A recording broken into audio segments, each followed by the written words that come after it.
Standing for a moment of silence, remember our troops abroad and their families here at home. Thank you.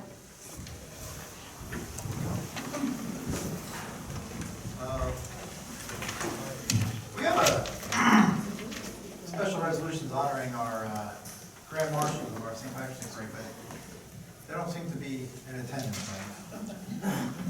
So we may have to revisit that either later this meeting or at our next meeting. So that's our special resolutions. Next is workshop discussion. And our workshop discussion is on artificial turf.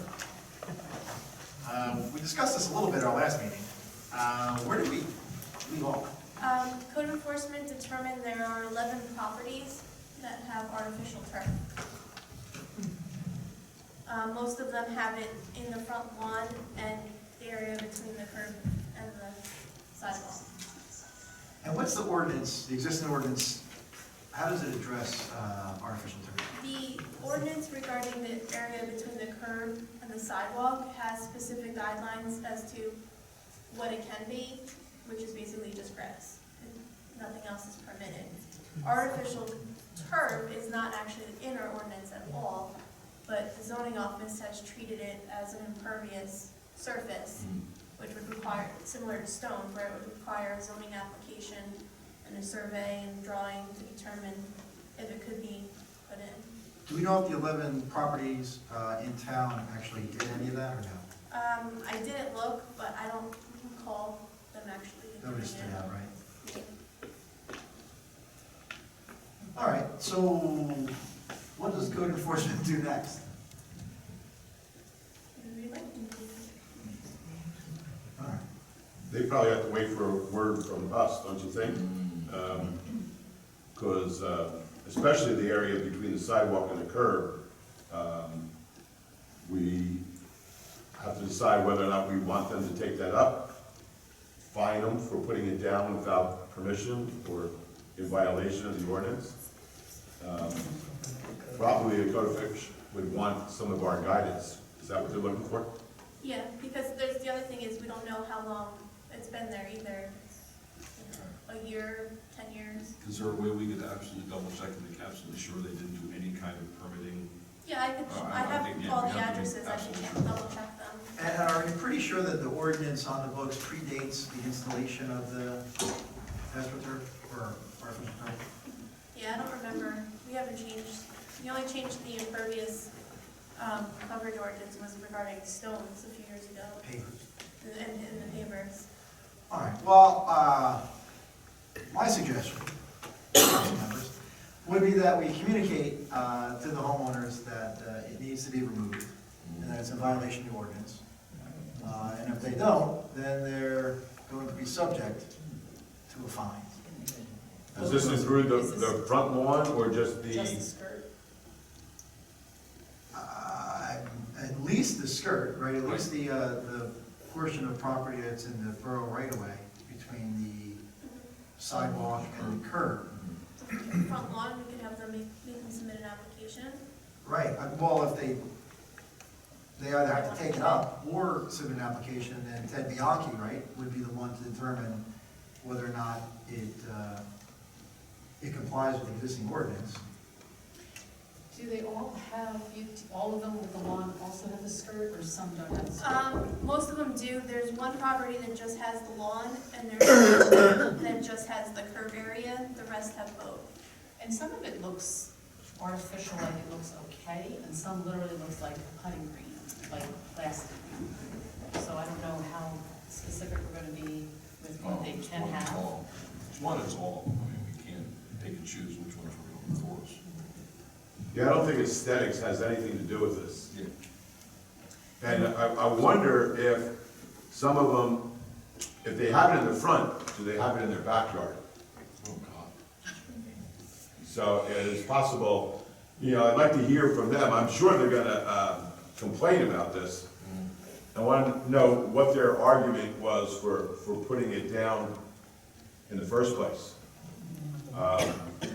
Except for the simple fact that they may say, so I don't have to cut my lawn, Pretty much. and don't have to water. And Out of the 11 properties, do you know the breakdown of how many residential, how many commercial? They're all residential. Oh, there's 2 commercial, and the rest are residential Yeah, the lawyers, on the 16th. yeah. So 9 residential and 2 commercial. Right. Are most rental, or is it up to town? I'd have to look and see. Is that a the owner not being around, it might be convenience of not having to know it?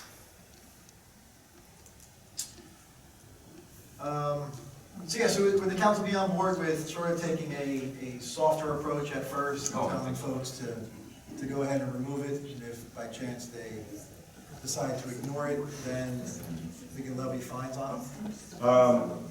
Yeah, the soft approach. I can see one of these ordinances that we're gonna be voting on tonight, putting us in a little quandary. Because with the playground, aren't we gonna be putting down some of the rubber protective surface, which is impervious? Yeah.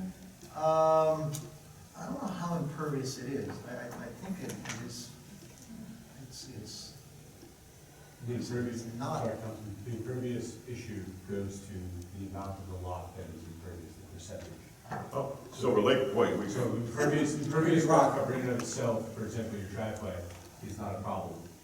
If you paved or put concrete over your entire lot, that would invoke the jurisdiction of the building department. So it's not necessarily impervious versus percentage. So it's all on the same side. so for the playgrounds, we could put down impervious, but it would not violate the percentage of. Not even, yeah, not even. Right. Yeah, presumably the park is mostly grass. But putting it on their front lawn does affect the ordinance. Yeah.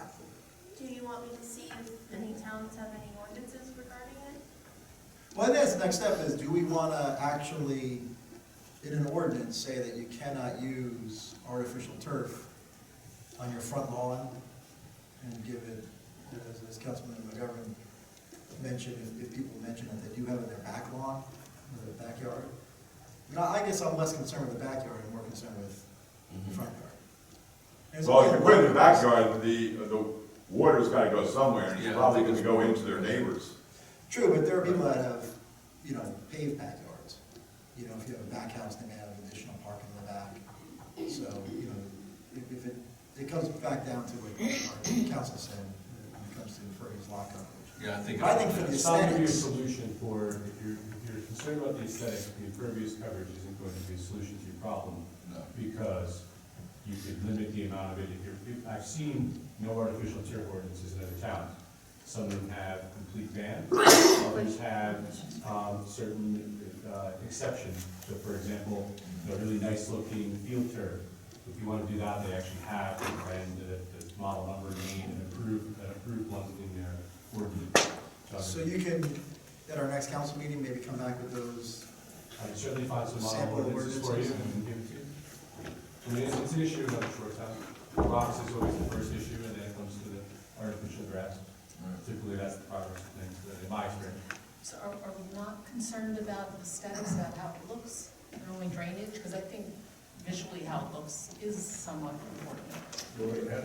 I mean, some like you have to go up to and literally say, is that real or not? Some I think, The way our ordinance is written now, if somebody comes into the zoning board and they can prove that it is, Right, if it beats the percentage, you're saying, right? I mean, you have to look at this blacktop now, that is drain, has blacktop that is drainage, so, yeah. So, I mean, you would have to have an ordinance if you wanted to limit it. Specifically, yeah. Again, I think in the front of the house, I think would be more of a concern for aesthetics. In the back, if someone wants to put you got a 50 by 150 lot, they want to put a. Then it comes down to impervious coverage. Right, when it comes down to impervious coverage, which as Greg said, has nothing to do with aesthetics. And one can't solve the other's problem. Right. It won't be a complete fix, one way or the other, depending on the circumstances of the individual property. Well, if we make clear that we consider the artificial turf as impervious, wouldn't that mean that it's already covered under our existing ordinance? Well, the issue is this, let's say it is impervious, and they have it in the front, but they're within the guidelines of impervious lot coverage. Right, so then we're stuck with either aesthetics or impervious. Well, no, I think you could do, So the impervious is going to stand. And there's also stormwater management rules that are mandated by the DEP. Yeah, that's my main Impervious concern. as well. So this impervious coverage, if you're using a brand or a model, or you don't have under drainage, you can't satisfy the building office that you comply with the stormwater regulations and our ordinance, then you have a problem whether you're putting rocks, grass, pavers, driveway, whatever, that's a different issue. When it comes to the aesthetics, at this juncture, it appears that the only mandatory power you have over aesthetics is within the right of way, between the sidewalk and the street. So if you'd like to expand that to the front lawn, like you do with the height of fences and, you know, deem your zoning regulation, for sure, you know, then you would need an ordinance to enforce that fully and deal with all other properties in total.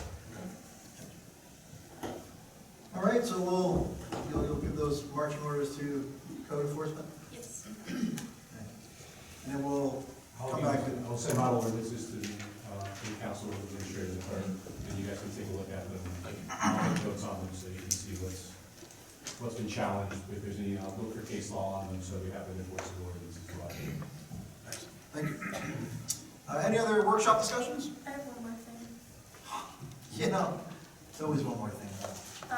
Robin Kirk asked me to let you know that she had the yearly note sale, and that we are getting a good rate. There were 3 bidders.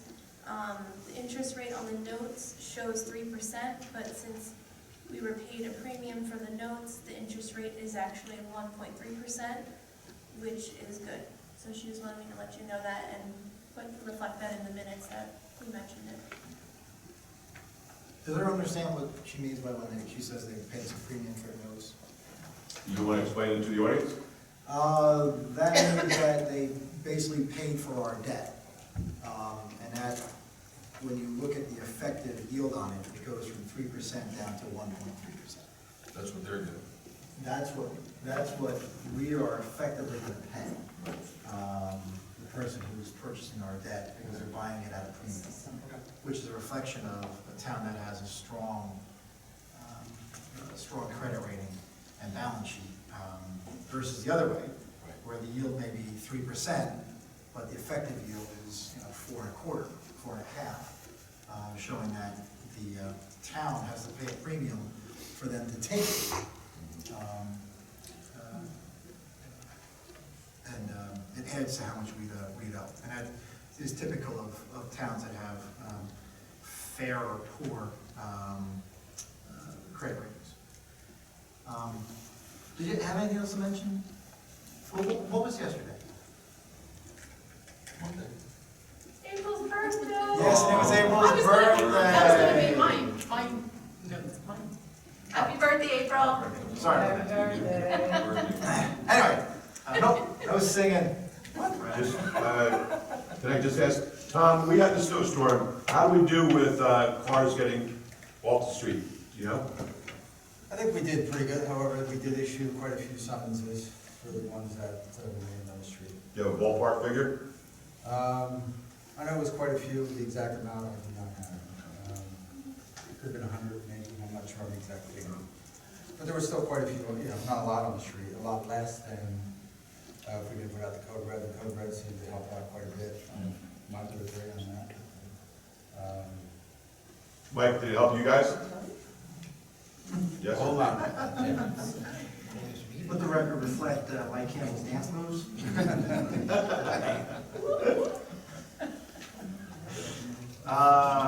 Anything else for workshop discussion? No, all right, next, petitions. Any petitions for the mayor and council? I don't see any. Next, approval of the minutes. I'll do that. I have this piece of paper that I can read right now that approves it. I move that the minutes of the regular and closed session meeting held on February 7th, 2017 be approved as recorded, and that a copy thereof be posted on the borough's website.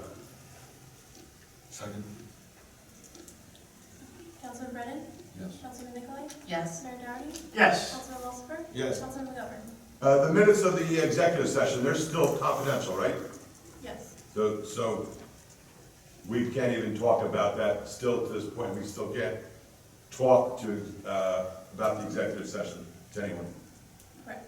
Is that true? Rick? Forgive me. At the executive session, the minutes taken there by April, they're still confidential? Yes, sir, they are. The litigation is still pending. Litigation, okay. My answer is yes. Thank you. Next, reports of the council. Council President McGovern, you'd like to kick us off? Yes, I want to report that I have no report. You don't want to report that St. Rose just beat past Manasquan High School? Great game, Advance? great game. Guess not. Even though Manasquan lost, it was a young lady from Belmar that was the high scorer of the game. Dara Mabry, and she was just following up on her older sister who just led Notre Dame over Syracuse. So Belmar is representing quite well in Belmar, and Belmar is representing quite well in basketball. Must be the rec program. Councilman, Mr. Walsh. Thank you, Mayor.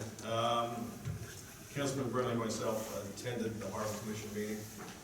The only thing that basically came out of that was the removal of some of the docks down for the sailing program because of the Green Acres violation. So Mike Kim has approved of taking care of that, and basically all I have.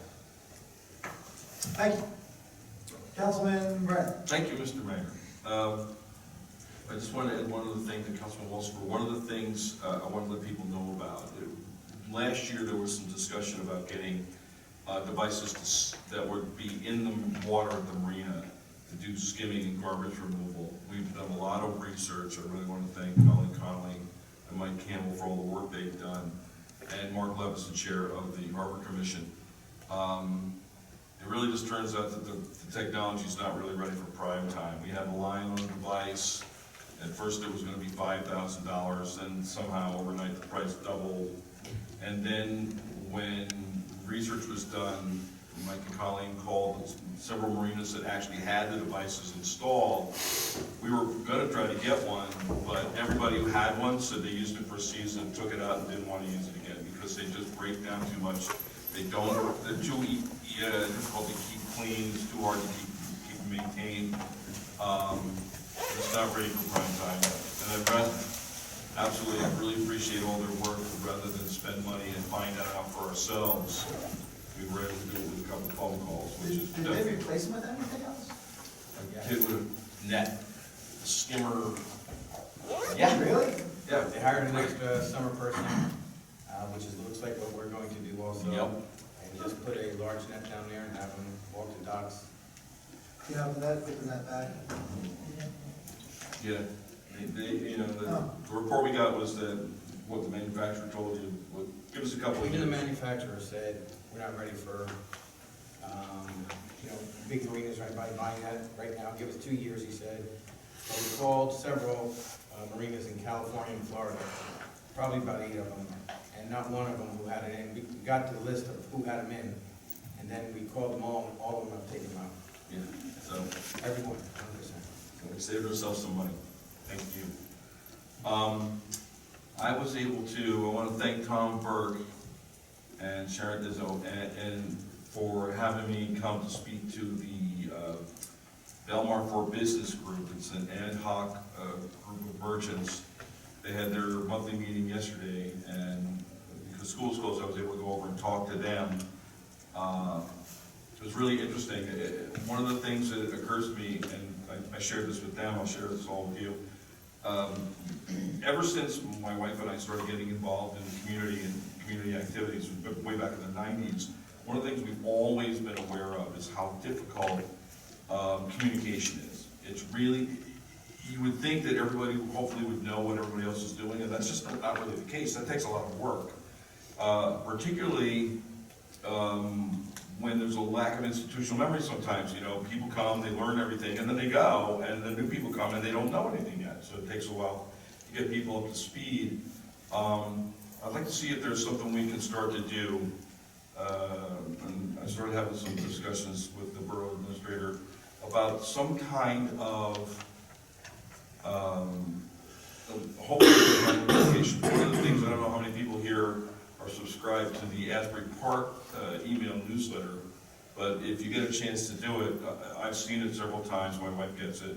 It's amazing, and it started off small, And, you know, basically, it started off basically as a way to advertise music and art events in the city over there, but now they have everything. It's a kitchen sink. I mean, you can scroll through it for 5 minutes and find out every single thing that's happening in that entire town. We wouldn't need anything that big, but we could definitely use something like that. So we don't hear any more of why they schedule this on this date when this other thing was already happening. But people don't know. That's why it happens. It happens because people don't know. I did talk to them. I'm still pursuing input from the merchants in the community about how to deal with the plastic bag issue. It's very important to me.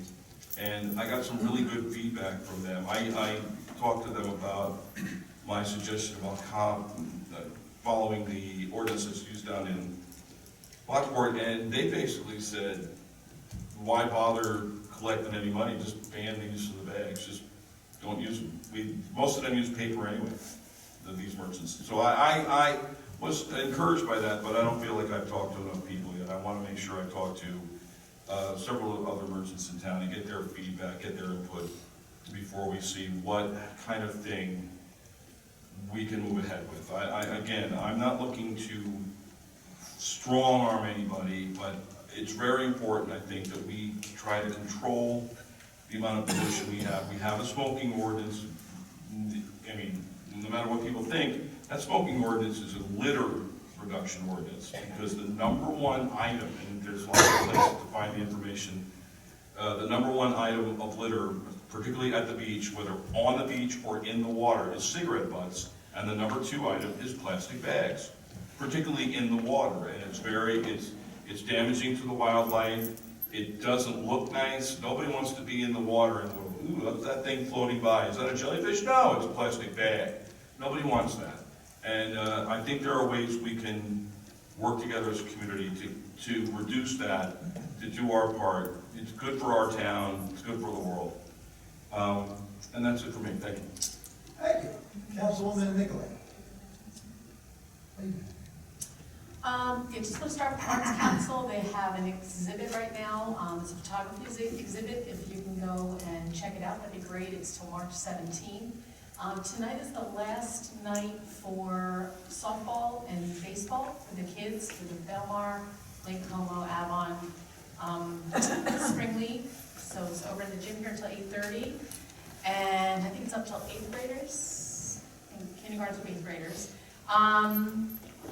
On February 27th, it's a full day from 9 a.m. to 5 p.m. We're having our first Belmar Business Summit. And it's the borough, the mayor council, and all of our businesses coming together with the VPP to just have a summit, to share information. We're going to talk about grants, we're going to talk about marketing ideas, we're going to have some business owners talk about the success that they've had in town. So it'll be very, very valuable to our businesses, and it's going to be hosted by our mayor. We're really looking forward to it, and I hope we get a great turnout of businesses. If you know any business owners, please spread the word. We have been advertising for it, and again, that's February 27th for the full day. And happy birthday, April. A little late. Thank you, Councilwoman. I want to first start off by congratulating and thanking our fire department, police department, and Department of Public Works for outstanding response to a really dangerous fire at the marina on 5th Avenue in Belmar. We also received a tremendous amount of support from neighboring communities. So we had fire departments from Avon, Wall, Spring Lake Heights, Neptune City, Monmouth County, Send Resources, Department of Environmental Protection, New Jersey State Police, and United States Coast Guard. All responded to the fire on Tuesday, on Valentine's Day. And our fire department did an outstanding job ensuring that it didn't spread to any of the properties. I want to remind everyone, not that you really need reminding, but our parade, the Belmar Lake Como St. Patrick's Day Parade is on Sunday, March 5th. Hopefully we have half as good a weather as we had this past Sunday. And if anyone was in town, you could see that the town was just booming. Whether you were up on the boardwalk, on the beach, people in bathing suits on the beach, and then also the restaurants and bars in town were slammed. Retailers did well. It really is a terrific boom to our economy when we have Mother Nature cooperating with us. Lastly, you may notice a new sign on the Marina building saying that they're going to be opening in April. So they're about 2 months away from opening. I had an opportunity to walk through it. It's remarkable, the building, what they've done. And just want to remind everyone, once Chefs International, the company that's building it, once they complete it and they get their certificate of occupancy, that building becomes the property of the Borough of Belmar. We all own it. And I can tell you they've done a tremendous job with it. It's something that we're all going to be very proud of for generations to come here in Belmar. And again, that looks like it should be opening sometime in April. That is all for me. Next is public session on the resolution calendar for the agenda. If anyone has any comments, questions on the resolution calendar, please raise your hand. Wait to be called on.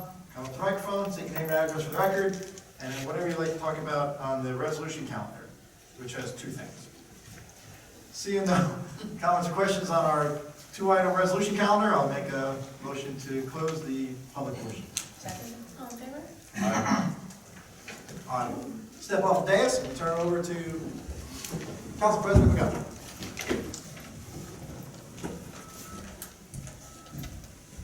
Okay, I move that the resolution authorizing the payment of bills. Do I have a second? Second. Councilman Brennan? Yes. Councilman Nicolay? Yes. Councilman Wolfson? Yes. Councilman McGovern? Yes. So again, okay. And I move that the resolution authorizing the County of Monmouth Mosquito Control Division to conduct aerial mosquito control operations in the Borough of Belmar. I'll second.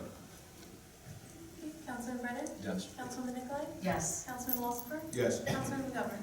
Is this the first time they're doing aerial? No, we do this resolution every year. Aerial, I don't remember it being aerial. Is it during the day or at night?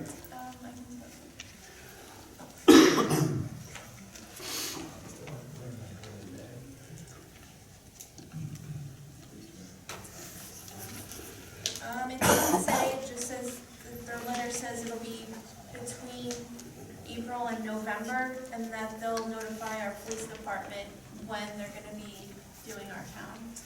Exactly when.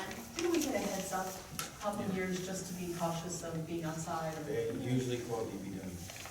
Just don't breathe for a day. Yeah, my answer is yes.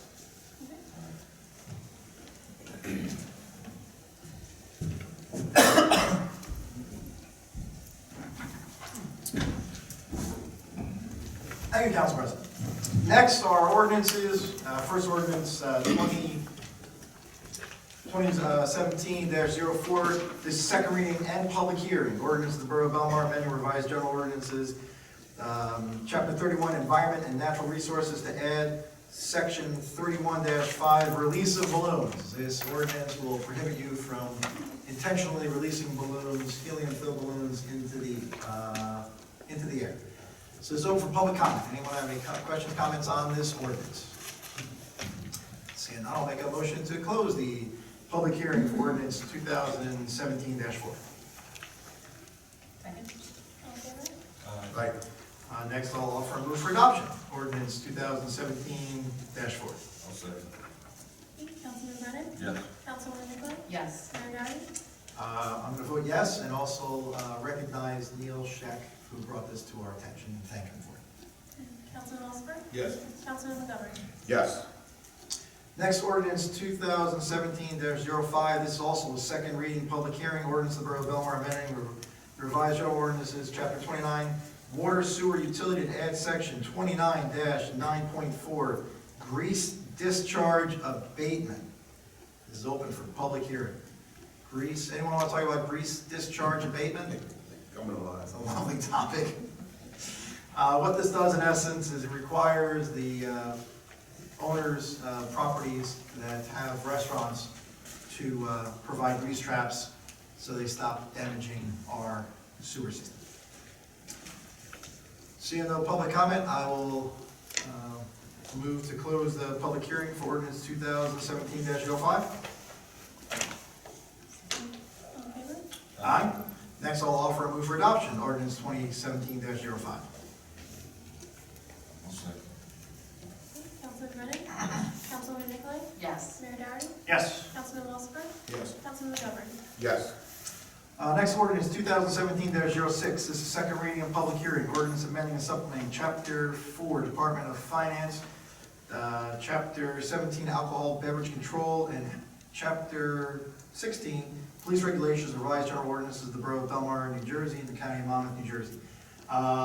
This is simply eliminating the restrictions on the buildings that were destroyed by Sandy, and there'll be a future resolution pointing to the new regulations. Part of the reason why we thought we'd do a resolution as opposed to an ordinance is it makes it easier for future councils to change at their discretion depending on what the current environment is at that time. So this is open for public hearing. Any public hearing on this ordinance? Seeing none, I'll make a motion to close the public hearing on ordinance 2017-06. Second. All in favor? Aye. Next, I'll offer a move for adoption, ordinance 2017-06. Second. Councilman Brennan? Yes. Councilwoman Nicolay? Yes. Mayor Doherty? Yes. Councilman Wolfson? Yes. Councilman McGovern? Yes. Next, final ordinance, ordinance 2017-07, bond ordinance providing for various park and recreation improvements in and by the Borough of Belmar and the County of Monmouth, New Jersey, appropriating $1 million thereof and authorizing the issuance of $950,000 bond or notes of the borough to finance part of the cost thereof. This is open for public hearing. Just before we begin public hearing, so people understand, this money is going to look to make improvements and create brand new parks at 8th Avenue, 15th Avenue, a new fence around Memorial Field, and also some of the fencing at McCleary Park as well. It's appropriating $1 million, although the issuance is for $950,000 because we're required to come up with a 5% down payment on bonds. So any comments, questions on this ordinance? Yes, ma'am.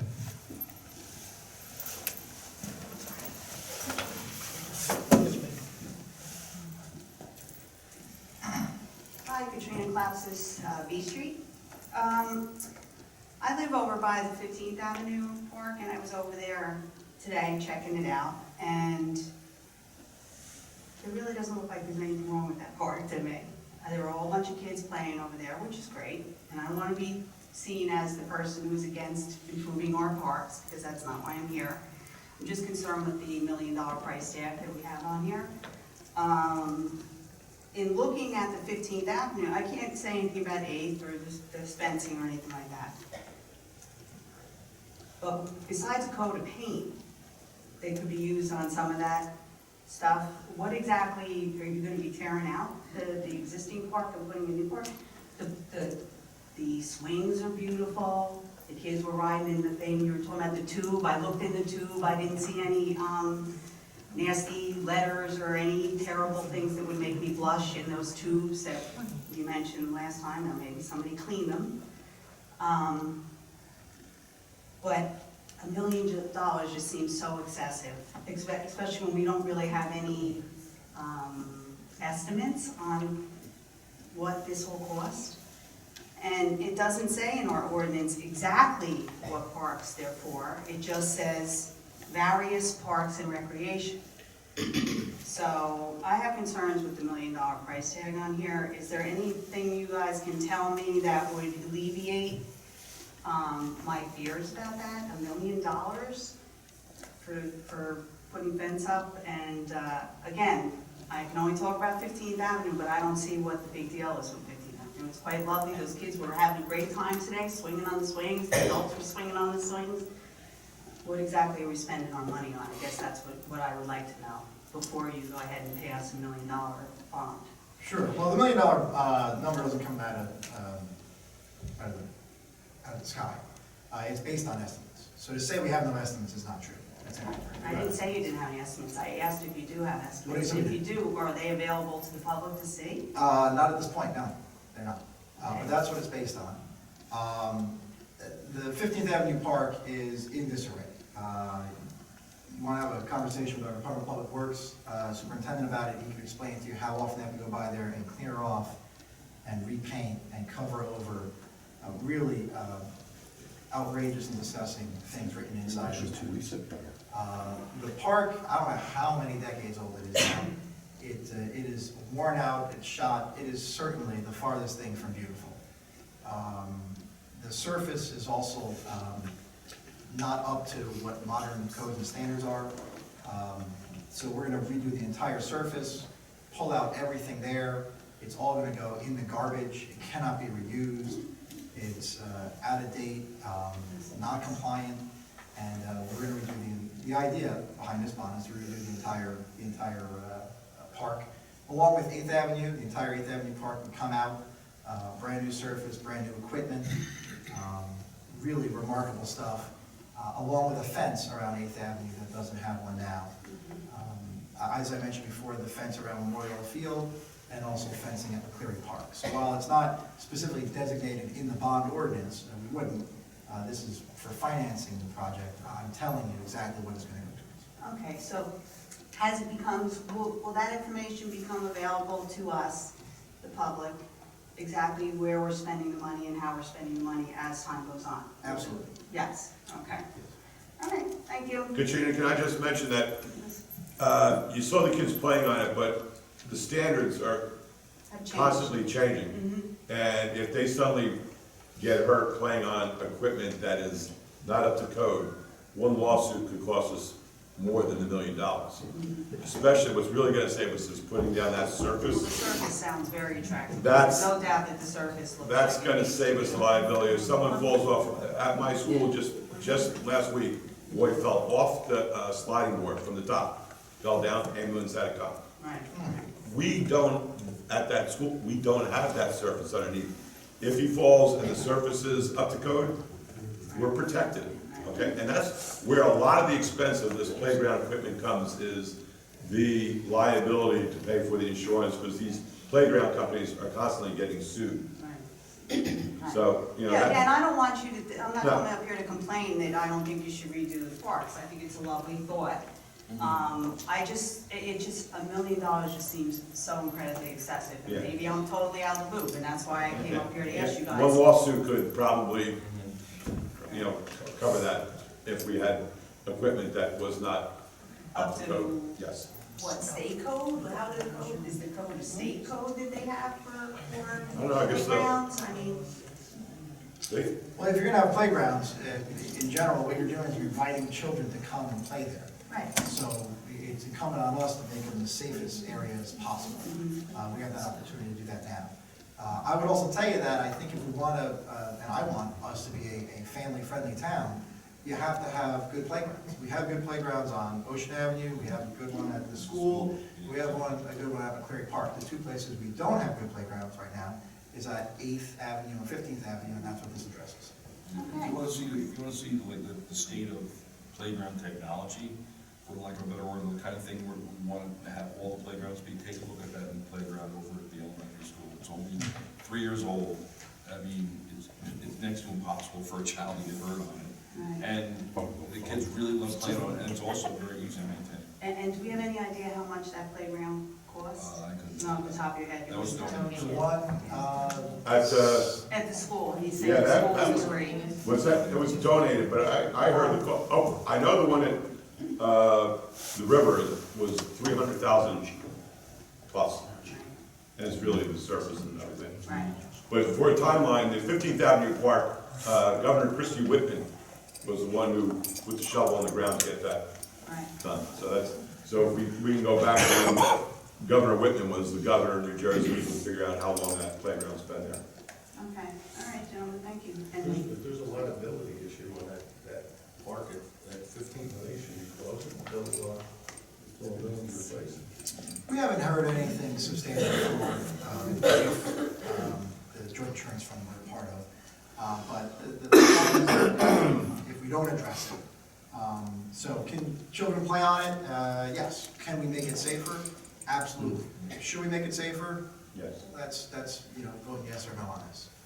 All right, thank you.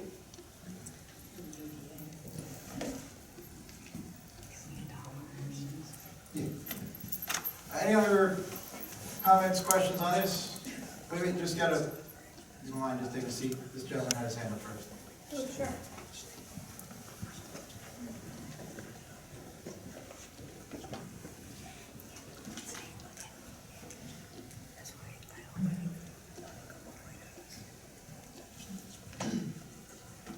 David Schack, 302 C Street. Just two questions.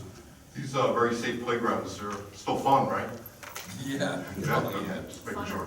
And the fencing contract and the playground equipment, that'll all be put out to public bid? The playground equipment, we believe we can get off a state contract. The fencing, unfortunately, we cannot, so that would go out to bid. I see.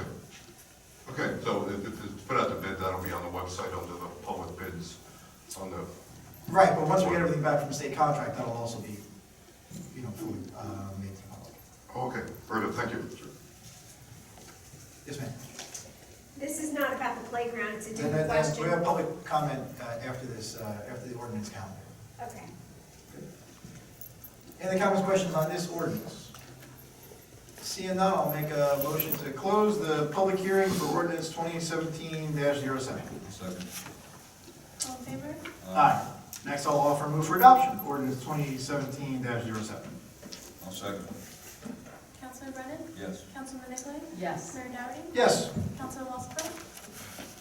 I had a long discussion with Colleen and Robin over this issue of the $1 million bond, $950,000 bond. Mark, can you talk up, please? Yeah, we can't hear you, Mark. I had a long discussion with Colleen and Robin,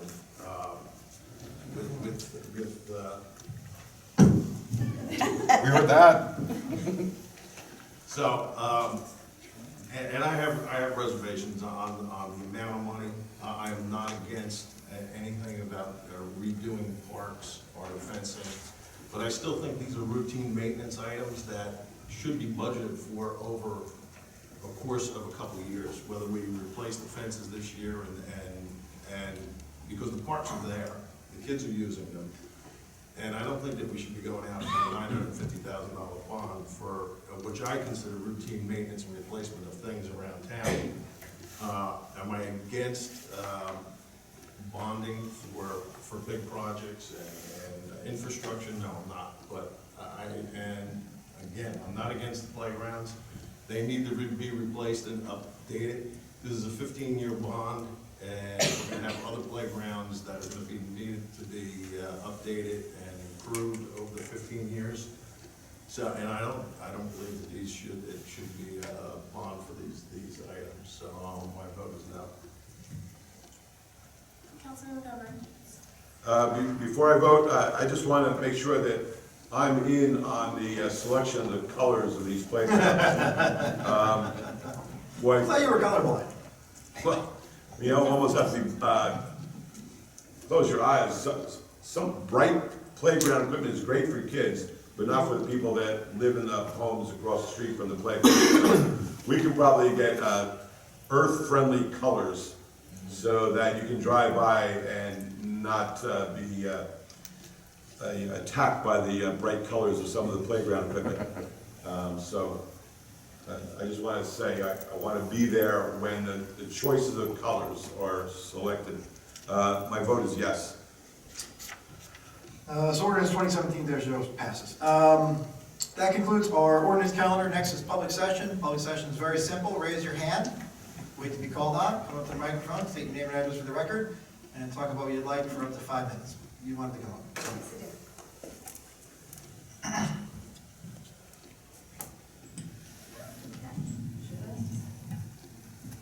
Molly Spinarkle, 133 Terrace Road. As you know, there was a massive fire at the marina last week, and that marina is in our backyard.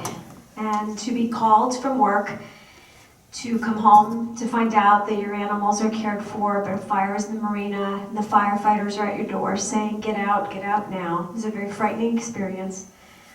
I can speak for all of us when I say we are extremely grateful to the first responders that contained that fire, and to for the fact that it wasn't windy, the fact that our windows were not open, the fact that the tree didn't catch, the fact that there are so many factors that we are so lucky. That said, I have many concerns about how the marina's work is structured, not so much the work that is done there, but whether or not things are up to code, whether or not ordinances and permits are filed, and how work is done there so that the safety, their safety, our safety, the safety of all who live around them is taken very seriously. I brought up a question about whether there was a permit for structures that went up that I saw over the time there, and indeed the news researched and found out that there was not a permit for one particular structure. Gas tubs are sitting all over the property, boats are 3 deep instead of 2. I wish nothing for these folks who own the property. No, I wish them no ill. I want their company to thrive. It's good for the community, but I want it to be done with safety, respect for all around. And I also want to believe that my town is taking this seriously too. When I tried to speak to a police officer and a firefighter and a code reinforcement person, I was given a story that this is deemed an accident, it's all taken care of. Well, I don't really feel comfortable hearing that less than 24 hours after the fire. I need to understand how this is being examined and investigated, and I need to know it's being taken very seriously, because next time we might not be so lucky. Thank you. Thank you. And just so you know, they did conclude their investigation. I don't know if you want to talk to the captain afterwards and give you more detail, but it was an accident. I will tell you though, and I was down there, you are absolutely right that if it happened on Monday, when there were 45-mile-an-hour gusts, our firefighters would have been fighting that for a lot longer. And you know, I saw the thick black smoke just engulf your row houses. You're right, and I know that you know, we had folks from the Department of Environmental Protection that walked through to ensure that there were no toxins left in afterwards. Believe me, this is something that we're taking a serious look at, because I think that as a neighborhood and as a town, we did get lucky, and I don't think that we can leave it up to luck in the future. I agree with you, and I appreciate that response.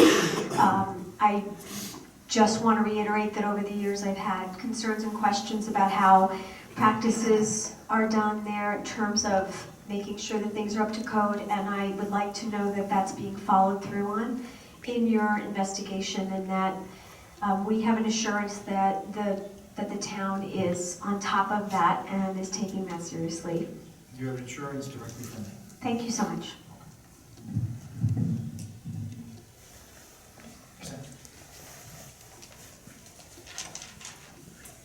My name is Ronnie Lipson. I live in 11th Avenue, and I'm here concerning 620 11th Avenue, which I own and rent out.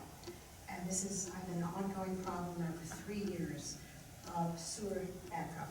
And it's been a dispute between Mike Campbell and myself as to where the problem lies. And I've been told that if it lies in the street, then it is the townships will take care of it. On December 23rd, once again, my tenant called me up. There was a backup of sewer, and we're supposed to call immediately the DPW because they want to come and see, because they're saying it's not in the street. I called a few times, no response. I had to call the police dispatcher to get in touch with the DPW, which I did, and I did get a return phone call. I was out of town at the time. And I was told again, if it's in the street, they'll take care of it. If it's in the house, they're not taking care of it. We've had enough. I can't leave my tenants with no toilets, no water. I hired a plumber, who went for a very good permits, and he got them. And on 2/13, the plumber got, that was the day the permit began. It was 21 days to finish his job of the new sewer line. The plumber began the installation of the new sewer line, and he had to stop because he discovered the problem was in the street, which we've been told by Mr. Reader, excuse me. He took photographs, called DPW, two lovely men came, and said, it's in the street, but the ordinance has changed. I am now responsible for tearing up the street for $4,500 minimum. I'm not doing that. I've been told it's in the street, it's the town's problem, okay? I wrote a letter, and I hand-delivered it on February 14th to Colleen Connolly, Mayor Doherty, Mike Campbell. Mr. McGovern, if you remember, I Yes. spoke to you about this. And you told me that if it's in the street, you were told from Mike Campbell, it is the town's problem, but it's not. It's in the street, then it's my problem. And then Mr. Willis-Roy also sent a letter to you. I've had no response. I left a message with Ms. Connolly on 2/16. I called again on 2/17. I left a message on your answering machine, Mayor Doherty. No response.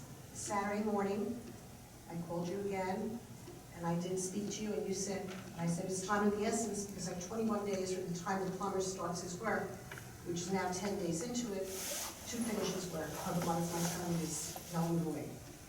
Now, you told me that you would extend the permit, but nobody's responded to me. What are we going to do about the sewer line in the street?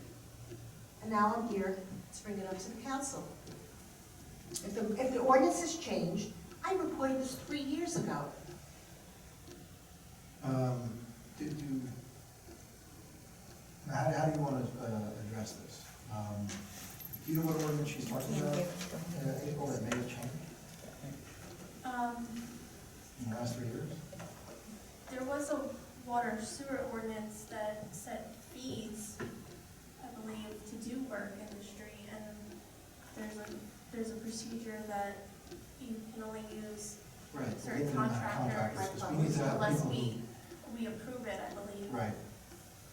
I don't know if you know. When was that ordinance? I'd have to look. 2 years ago? Yeah, maybe two. Well, I hear this from Mr. Rivera when I started my conversations with DPW 3 years ago. And what is DPW supposed to do that? They keep on saying, if it's in the street, it's their problem. If it's my sewer line, it's my problem. But we decided we're gonna take care of it.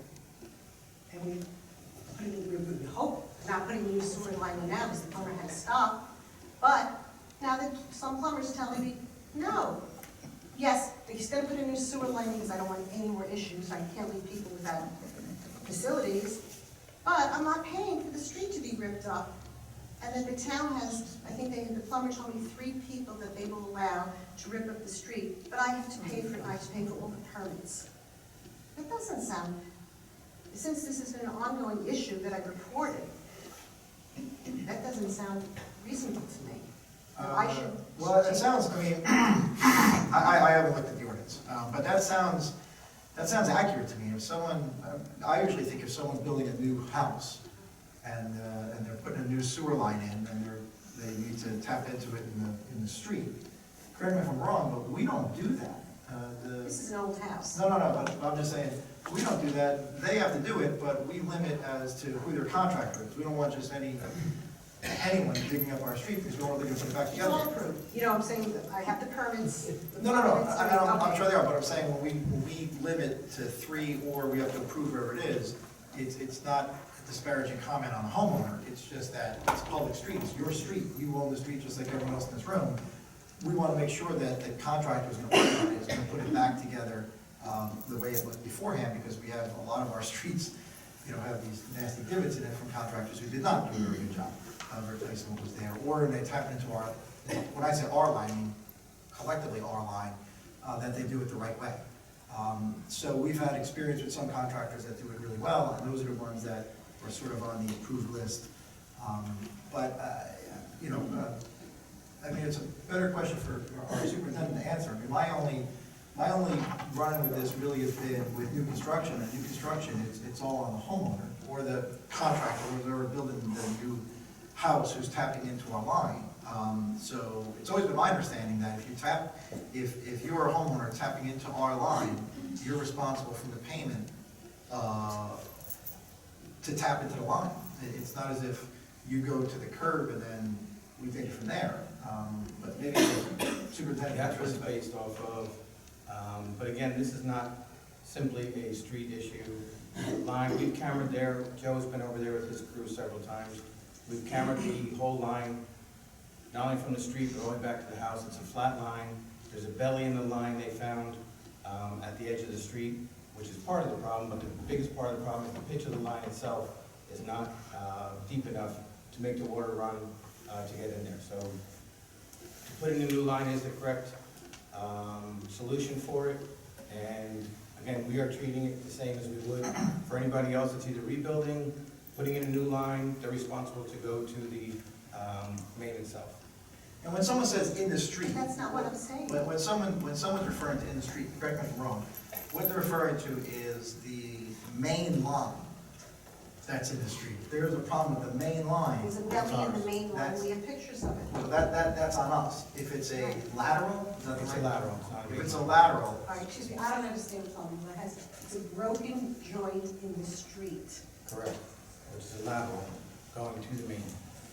I'm not a plumber, I No, don't I get that. understand. I'm telling you that. Okay. The ordinance. what's that? I have the ordinance. It's 29-2.4, tapping and retapping of mains. All water or sewer service taps are made by the water sewer utility department where possible, or its authorized agents in every case, with charges as per schedule according to the size of the tap desired.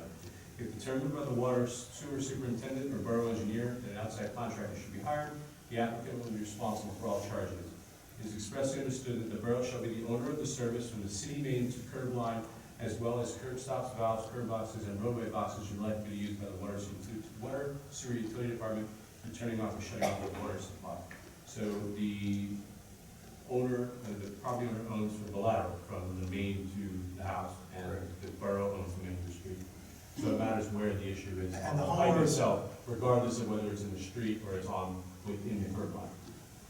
I'm not sure that's applicable to your situation, but that's the rule. Does I that? don't 100% understand what you said.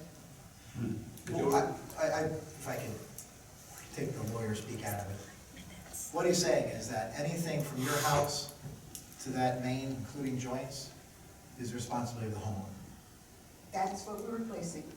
That's what I hired somebody and they're Right. replacing it. But the plumber's telling me, the plumber's telling me that it's in the street, it's in the belly, in the main.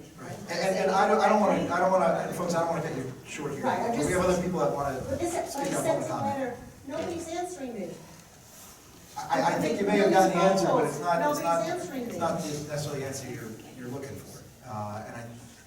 Basically what he read explains that the existing ordinance states that it's the responsibility, when I say responsibility, the financial responsibility of the homeowner for any sewer improvements, any sewer alterations from the house to the main that's in the street, including joints. When was this ordinance put in? We can get you a copy of it. And I'm trying not to, I don't want to shake you off, but we've been on this for a while and we try to kind of move things along. Thank you. Thank you.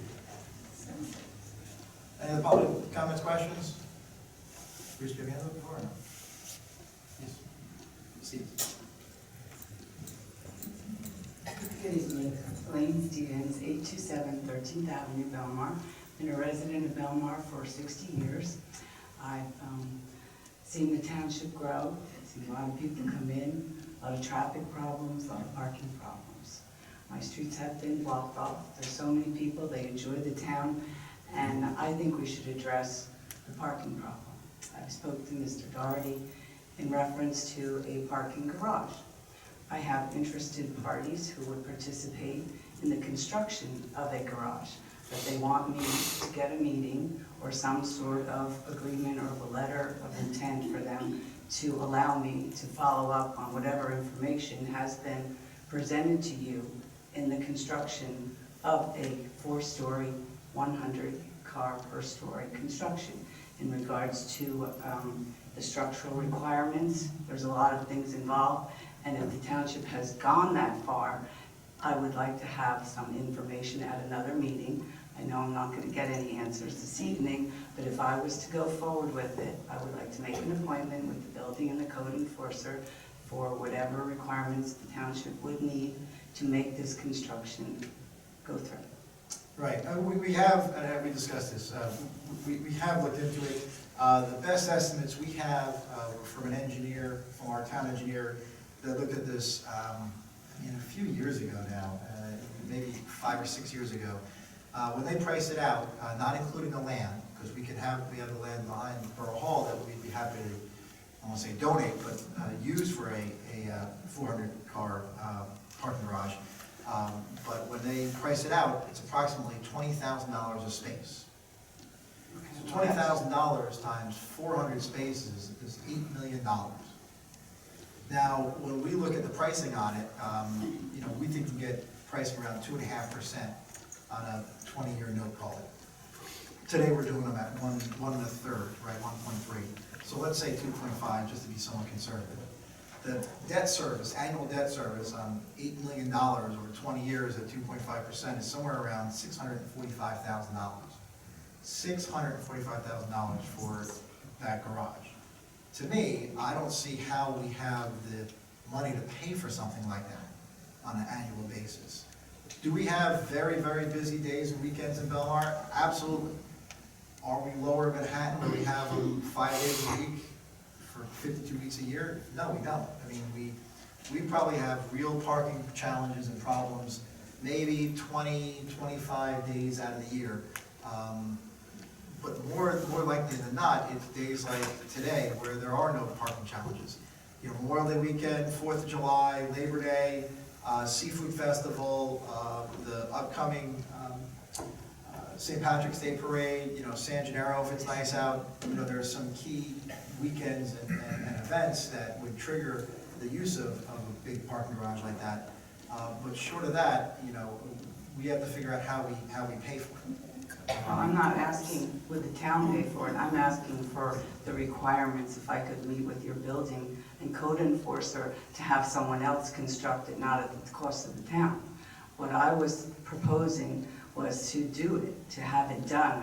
I do have clients who are interested in putting up, they put up garages previously. All summer long, I live on 13th Avenue, people are walking from H Street to the beach.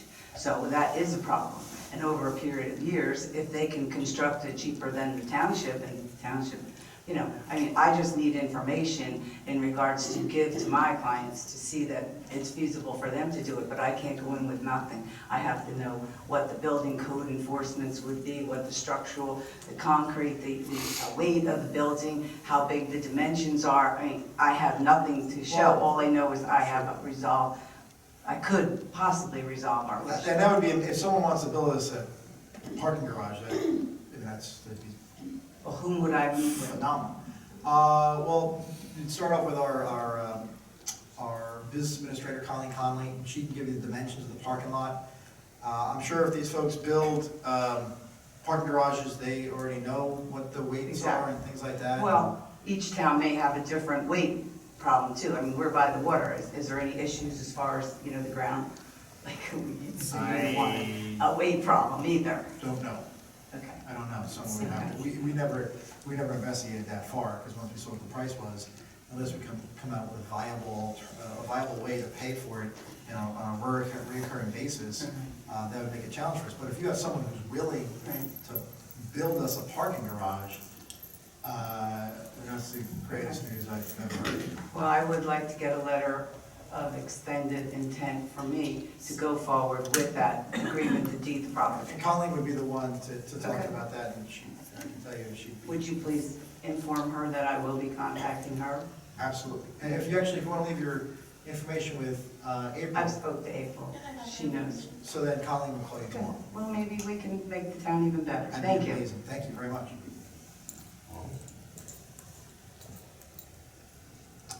Any other public comments, questions? Yes, sir.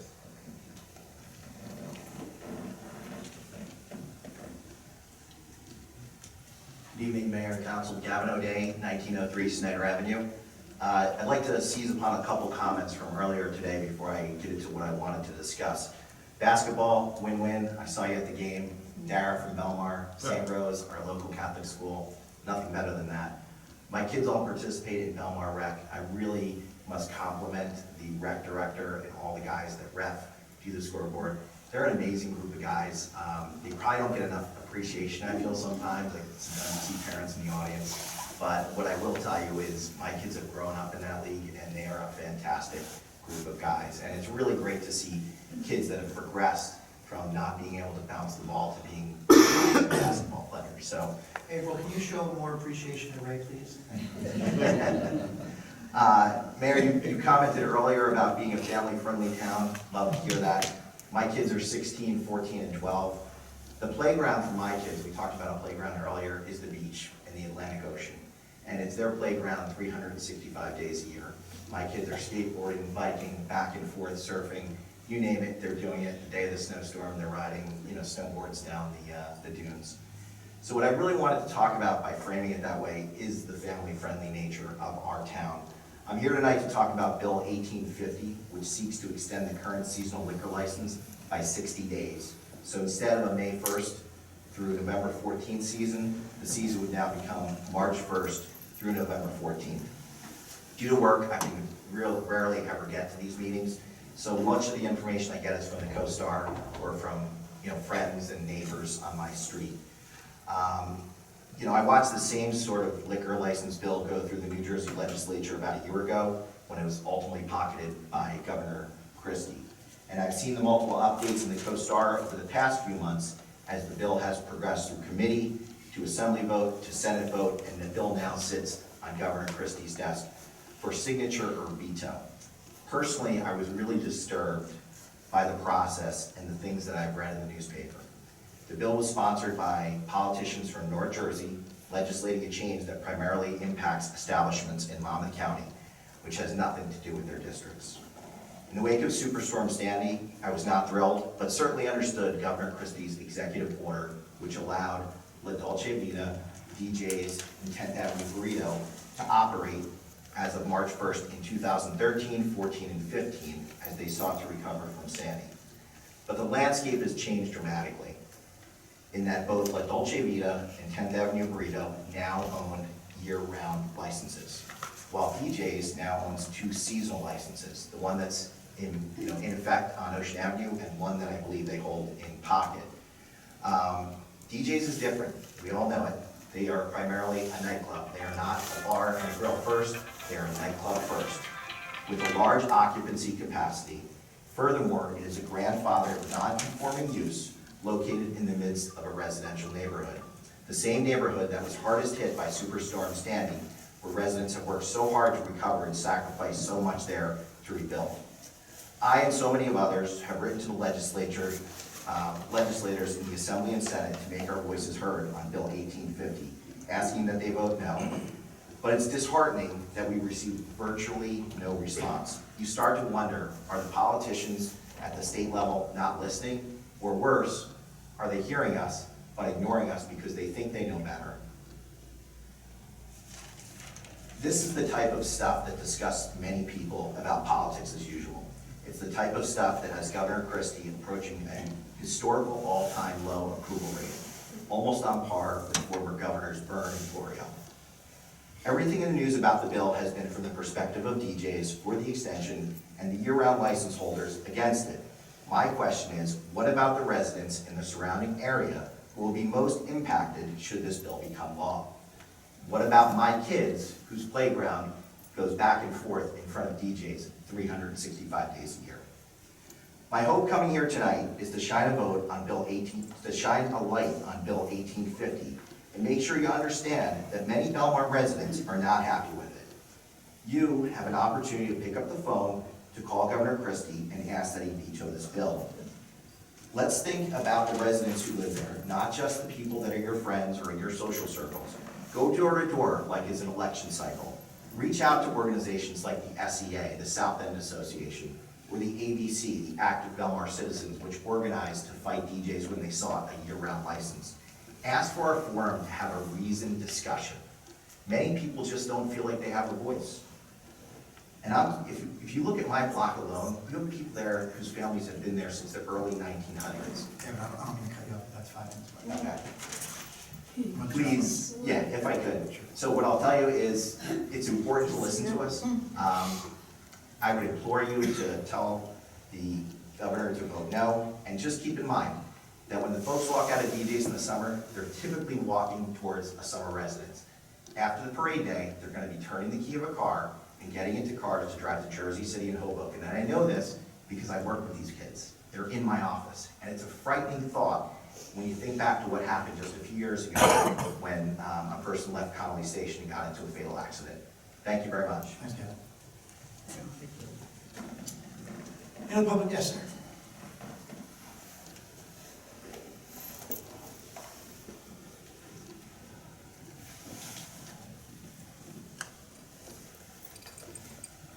Mike Seebeck, 110 2nd Avenue. Good evening, Mayor, Council. Couple quick issues. Mayor, on the note sale, could you tell me the size of the note sale and duration? Just, it was good to hear commentary about it.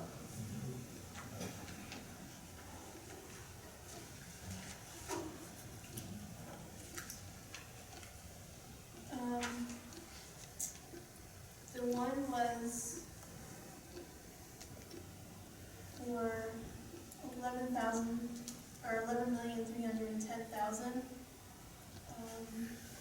for beach utility bond. Or here, I'll let you can understand it a little bit. There's a couple there. These are bonds or notes? These are notes.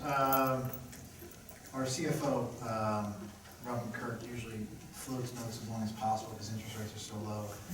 So this matures in a year. These were 12-month notes, 12-month note, 12-month note. So are they like tax anticipation notes?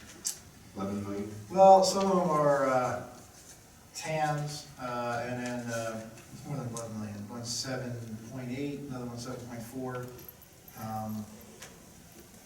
Water, sewer, beach utility, and bond anticipation. So one band, the other one's, again, beach utility is paid for by the beach fund. Water, sewer utility is paid for by the water, sewer department, and the revenue that they generate. So it was 11. Some of these, and I wish I had a better answer for you, but I also believe some of these are due to be paid through FEMA reimbursement for some of our activities. I'm just getting an idea of what So we're... I don't know what it is though, but, So the lump sum total of the, you said 3 issues? 3 different 1177? issues, lump sum totals 26,595. Thank you. The second issue, a question I had tonight was, I saw on the payment of bills that we had a payment to the joint insurance fund of $406,000 for 6 months. So is it fair to say that our annual insurance premium to the joint insurance fund is in the neighborhood of about $812,000? I don't have an answer for you right now. I don't have an answer for you. Okay.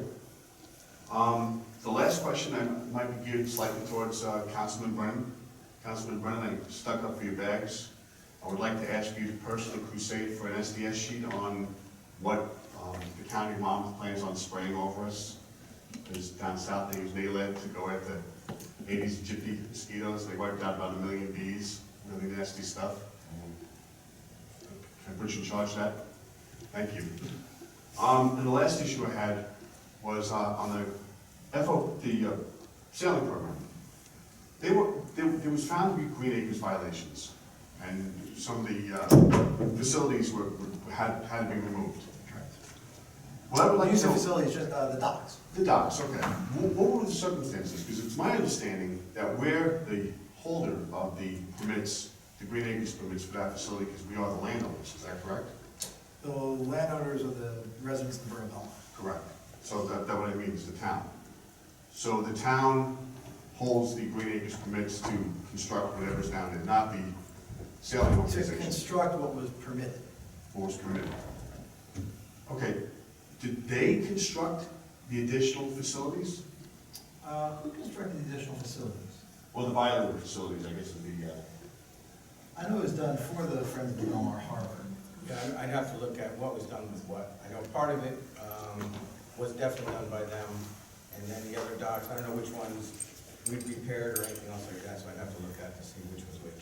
But I'll tell you, DEP showed us an aerial photo, and you can, if you look at Yellow Street Beach and the dock that comes off and makes a right heading north, I guess, that is permitted. That's where you'll see people fishing. The docks for the Friends of the Belmar Harbor are on the left that head south. That was never permitted at any time.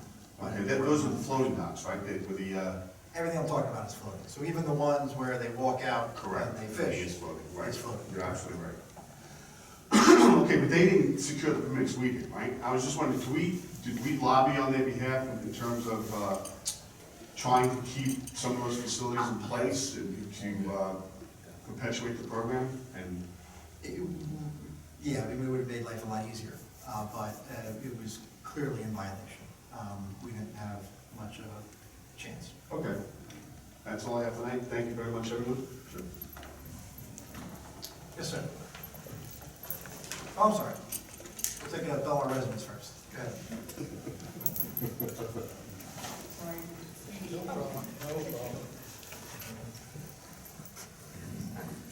So again, Katrina Platts, East Street. I actually have a question. Numbers aren't my thing, but I was looking at the annual debt statement that's online, and it says that our net debt is $19 million. But then I wasn't at the meeting, but I looked at the meeting from January 14th, the town hall meeting that you had, and Mayor Doherty, you said that the taxpayers of Belmar were only responsible for, like, I think you said $3.2 million. So as a non-numbers person, can you explain to me how we can only be, if we have a net debt of 19, how we can only be responsible for 3.2? Sure. We have a beach utility Right? that is self-funding. And we have a water sewer utility that's self-funding. And we have other debt that we've taken on that's being paid for directly by residents. So an example of that would be our curb and sidewalk program. We're doing about $500,000 in repairs, and what we've done is gone out to bond for that $500,000, but it's not going to be paid for by the taxpayers, it's going to be paid for by the folks that use that. We did it over a 5-year period. So if your repairs cost you $1,500, your new sidewalk and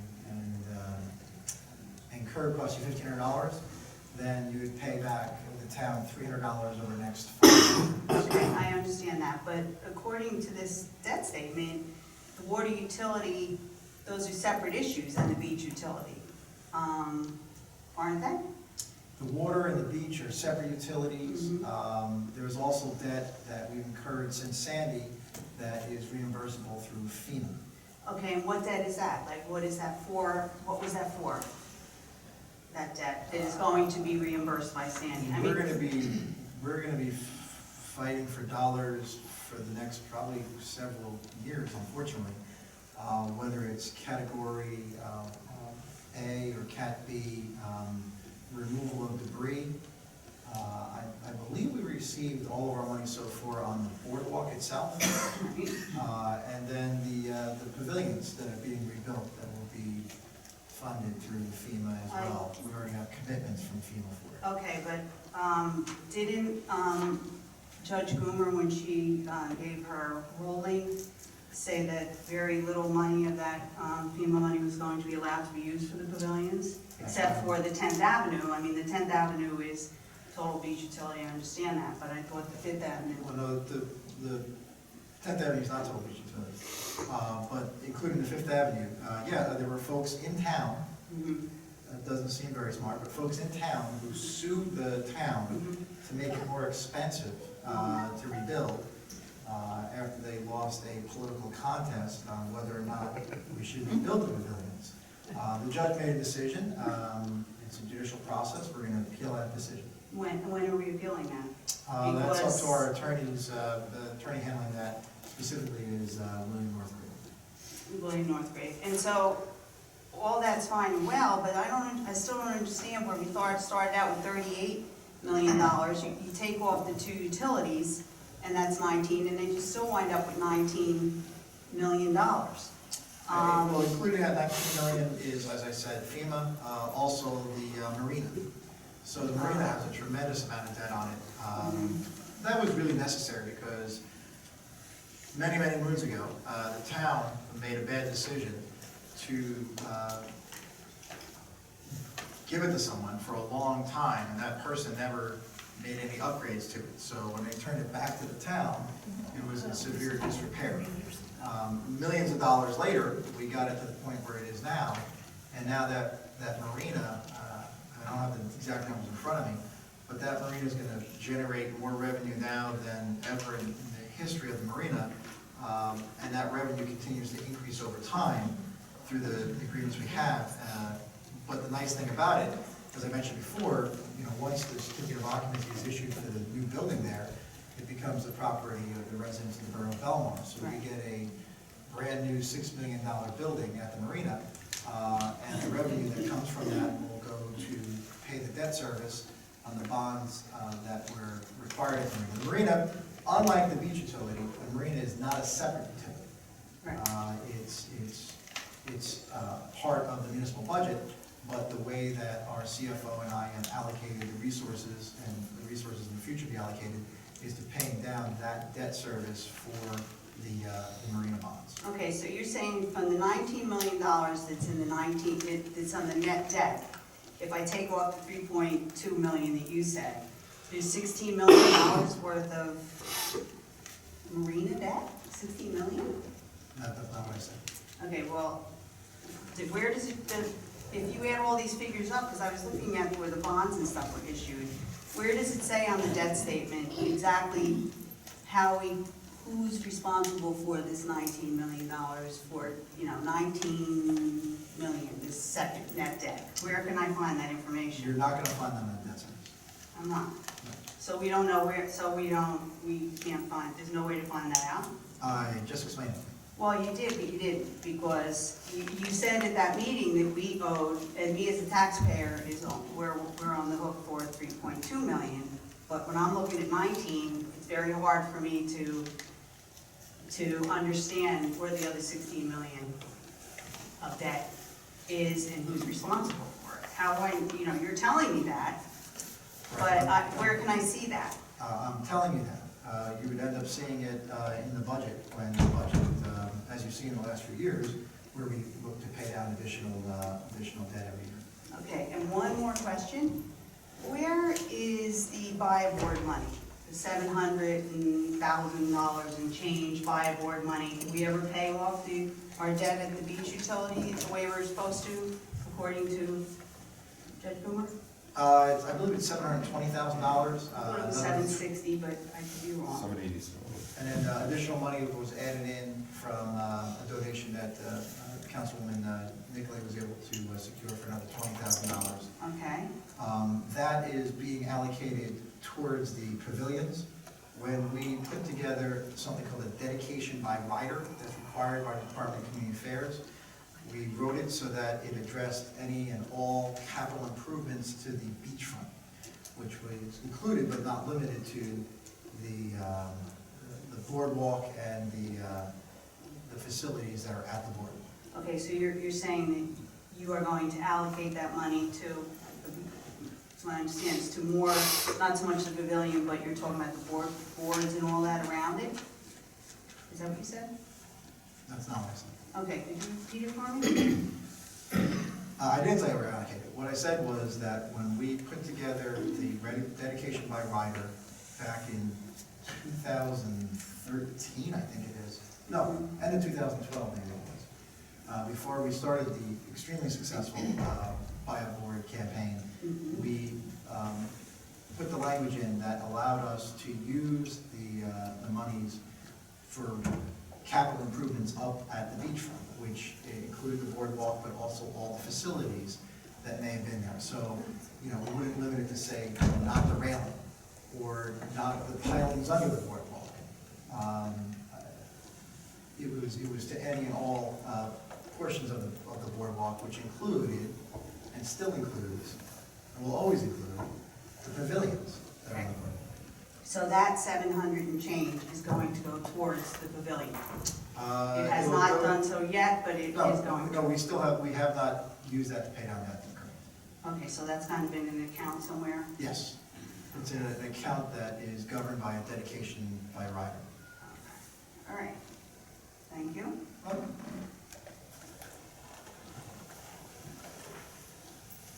Sorry, Mike. Yep.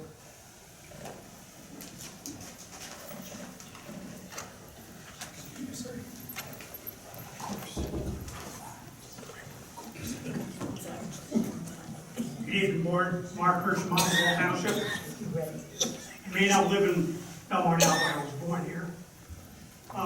Ms. Brennan, in regards to your... If you have any comments or questions, put them to the chair. I'll address them directly to any council members. This was something he commented on, that's plastic bags. Fantastic. Address anything through the chair. I was in ShopRite the other week, and the girls, it was a young girl, said that they were thinking about getting rid of the plastic bags and going to paper. But she'd never seen paper because she was too young. But an idea, like if you as a board and the surrounding towns got together to write to the corporations that use the plastic bags, and if ShopRite's thinking about going to paper, maybe you can convince them to go to paper and get rid of the plastic. It might help the situation. In regards to you making a comment about this being the worst company to do a reval in the borough of Belmar, there's numbers all over the place. I got a home here that was built in the 1900s. Still has the original cedar shake on the side. It's been painted like a dozen times. Some of the windows in there are still from the old iron bar with the rope. And the house is basically a tear down. The house next door has been vinyl sided, all redone. Nice house. The nice house, which one do you think is worth more? The one that's been redone is worth $129,000. The knockdown is worth $266,000. And then there's a house a block away that was rebuilt in 2015, 3 stories. Beautiful house. Everything you could want. The reval company said it's only worth $179,000. That's like impossible to put a house that's like 115 years old and basically still original. And a brand new home built in 2015, and one's $266,000 and one's $179,000. There's numbers all over the place in this reval. And when it comes to Belmar going to the county, there's clauses in your contract that hinder you. There's also clauses in your contract that can help you at the county and maybe defeat this company because of the way they were written. And I just thought you'd like to know that, and if you'd like to talk in private, I'll be happy to. Thank you. Thank you. Yes.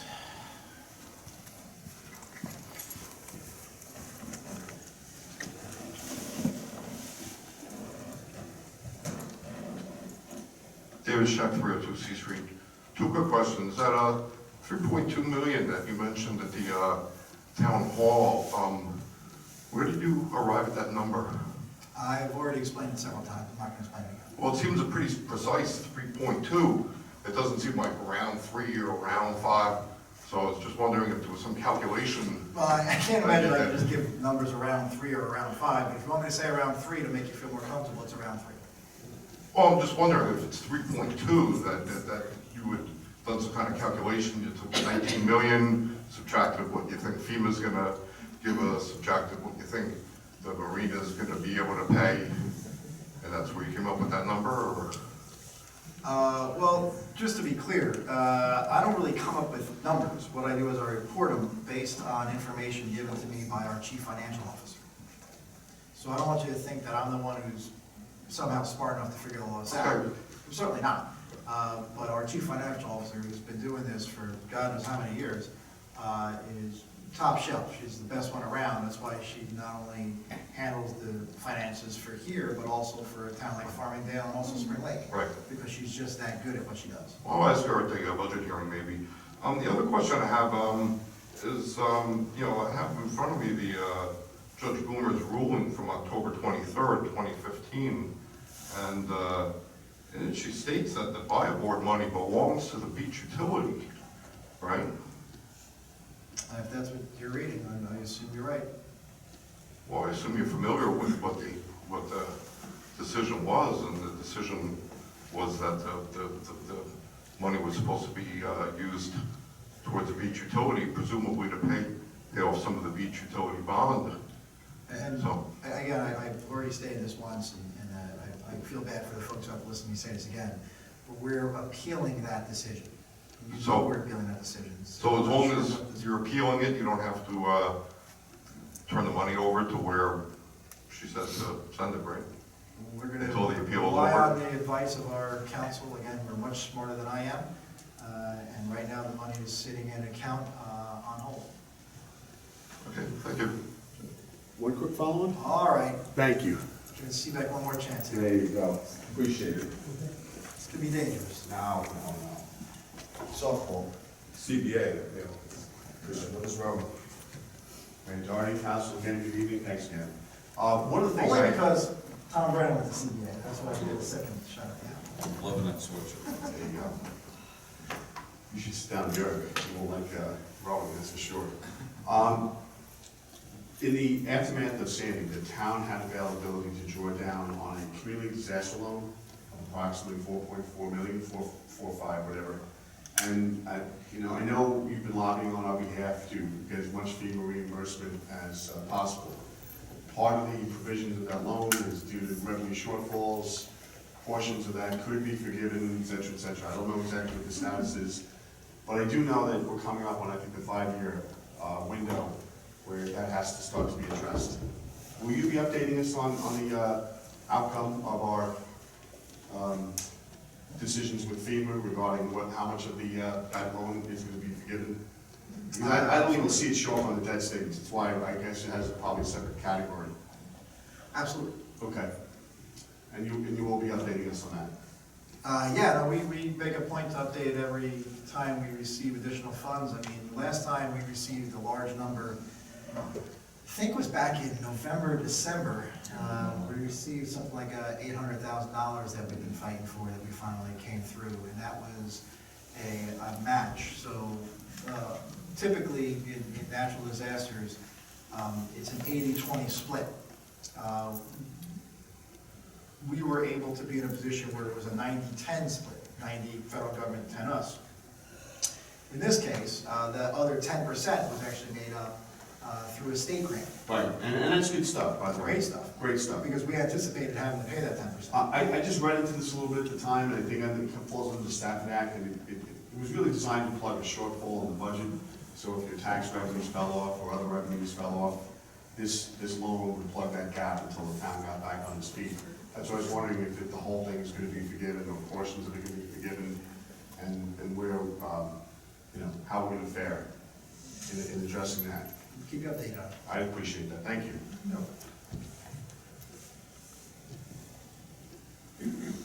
Yes, sir.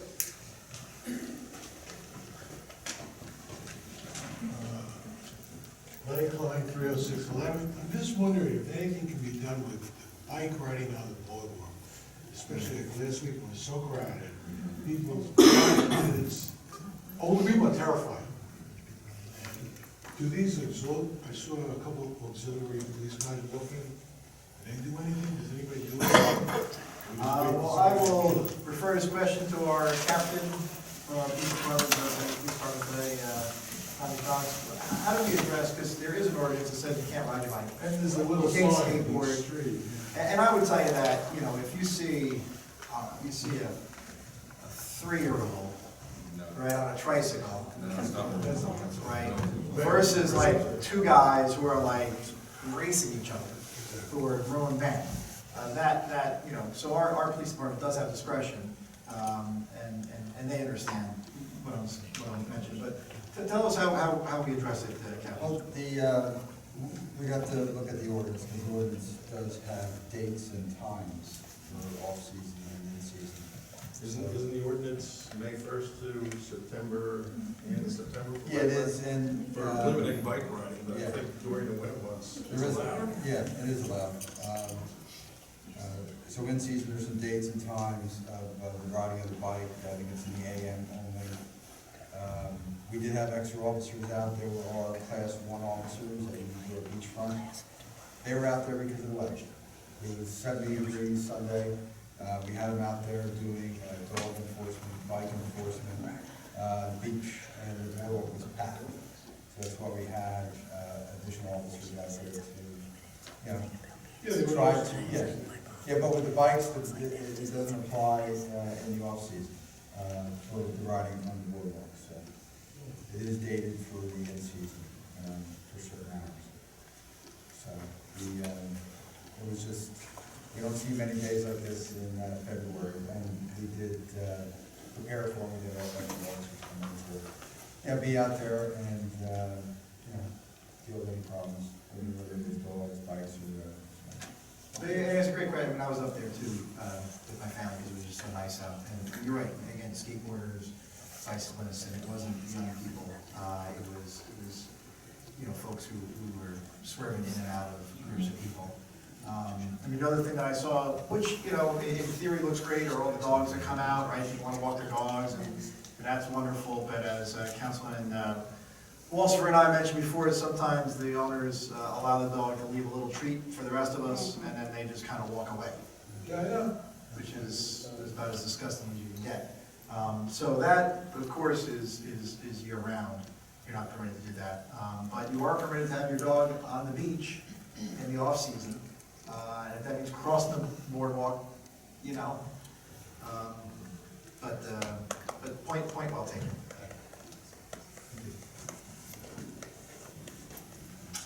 Is there anyone else? I will make